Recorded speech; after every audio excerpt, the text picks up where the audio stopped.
ಬೆಂಗಳೂರಿನ KC general ಆಸ್ಪತ್ರೆ ಮೇಲೆ ರೇಡ್. ಲೋಕಾಯುಕ್ತ ನ್ಯಾಯಮೂರ್ತಿ ಬಿಎಸ್ ಪಾಟೀಲ್ ನೇತೃತ್ವದಲ್ಲಿ ದಾಳಿ.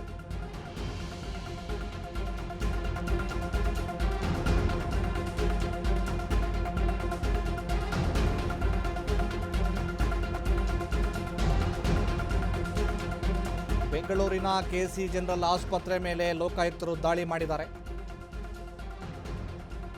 ಲೋಕಾಯುಕ್ತ ನ್ಯಾಯಮೂರ್ತಿ ಬಿಎಸ್ ಪಾಟೀಲ್ ನೇತೃತ್ವದಲ್ಲಿ ದಾಳಿ. ಆಸ್ಪತ್ರೆಯ ವಿರುದ್ಧ ಸಾಕಷ್ಟು ದೂರುಗಳು ಬಂದ ಹಿನ್ನೆಲೆಯಲ್ಲಿ ಲೋಕಾಯುಕ್ತರು ದಾಳಿ ಮಾಡಿದ್ದಾರೆ. ದಾಳಿ ಮಾಡಿ ಪರಿಶೀಲನೆ ನಡೆಸಿರುವಂತಹ ಅಧಿಕಾರಿಗಳು ಬೆಂಗಳೂರಿನ ಕೆಸಿ ಜನರಲ್ ಆಸ್ಪತ್ರೆಯ ಮೇಲೆ ಲೋಕಾಯುಕ್ತ ನ್ಯಾಯಮೂರ್ತಿ ದಾಳಿ ಮಾಡಿದ್ದಾರೆ. ಮಂಜುಳಾ ಅನ್ನುವಂಥವರು ಲೋಕಾಯುಕ್ತರಿಗೆ ದೂರನ್ನು ಕೊಟ್ಟಿದ್ದು.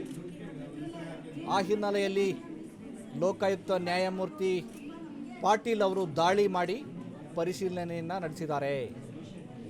ಆಸ್ಪತ್ರೆ ಮತ್ತು ಹೆರಿಗೆ ವಾರ್ಡ್ನಲ್ಲಿ ಸಾಲು ಸಾಲು ಸಮಸ್ಯೆಗಳು. ಈ ಹಿಂದೆ ಕೂಡ ದಾಳಿ ಆಗಿತ್ತು. ವೈದ್ಯರ ಕರ್ತವ್ಯ ನಿರ್ವಹಣೆ, ಆರೋಗ್ಯ ಸಿಬ್ಬಂದಿಗಳ ಕರ್ತವ್ಯ ಲೋಪ ಮತ್ತು ಹೆರಿಗೆ ವಾರ್ಡ್ನಲ್ಲಿ ಸಮಸ್ಯೆಗಳು.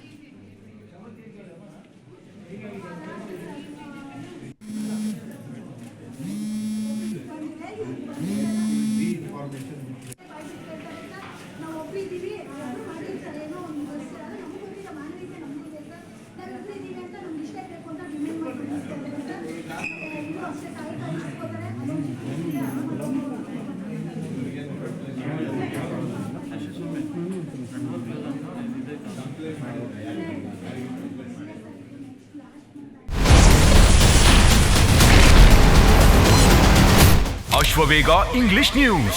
Coming soon. Your channel, your voice, your trust.